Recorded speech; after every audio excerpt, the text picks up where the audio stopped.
BC సంక్షేమ శాఖ మంత్రి పొన్నం ప్రభాకర్ గారు వారికి ఉన్నటువంటి కమిట్మెంట్ తోటి 9వ తారీఖు నాడు సచివాలయానికి చర్చలు పిలిచారు. బీసీ సంఘాలను మేధావులను పిలిస్తే మేము పోయి సుమారుగా 4 గంటల సేపు చర్చించాం. కులగణన రిపోర్ట్లో ఎట్లా తప్పులు దొరినాయి, ఏ విధంగా తప్పులు దొరినాయి, ప్రభుత్వం ఉద్దేశపూర్వకంగా చేసిందా ఉద్దేశపూర్వకంగా చేయలేదా అని పక్కన పెడితే 100% తప్పులు జరిగినాయి. దీన్ని సరిదిద్దండి, పునఃసమీక్ష చేయండి, కులగణను రీసర్వే చేయండి.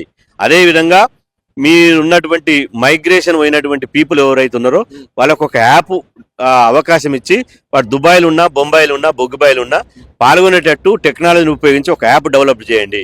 ఈ అన్ని చేసిన తర్వాత డెడికేషన్ కమిషన్ రిపోర్టులో 42% రిపోర్ట్ వచ్చే విధంగా చూడండి. ఆ తర్వాత అసెంబ్లీలో చట్టం చేయండి. ఆ తర్వాతనే లోకల్ బాడీ ఎన్నికలు అని చెప్పినాం. మేము సీఎం తోటి మాట్లాడతాం, ముఖ్యమంత్రి గారితో మాట్లాడినాక మీతో మీ సమావేశం అవుతాం అన్నారు. ఇప్పుడు శనివారం పోయింది, ఆదివారం పోయింది, సోమవారం పోయింది, మంగళవారం వచ్చింది.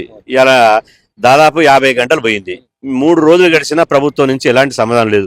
కాబట్టి ఇలా ఉద్యమ కార్యాచరణ ప్రకటించడం, మా ఉద్యమ కార్యాచరణ ద్వారానే ఈ ప్రభుత్వాన్ని మెడలుంచి మా కార్యాచరణ ద్వారా ఈ ప్రభుత్వాన్ని ఇలా బీసీ డిమాండ్లను పరిష్కారం చేసుకుంటాం.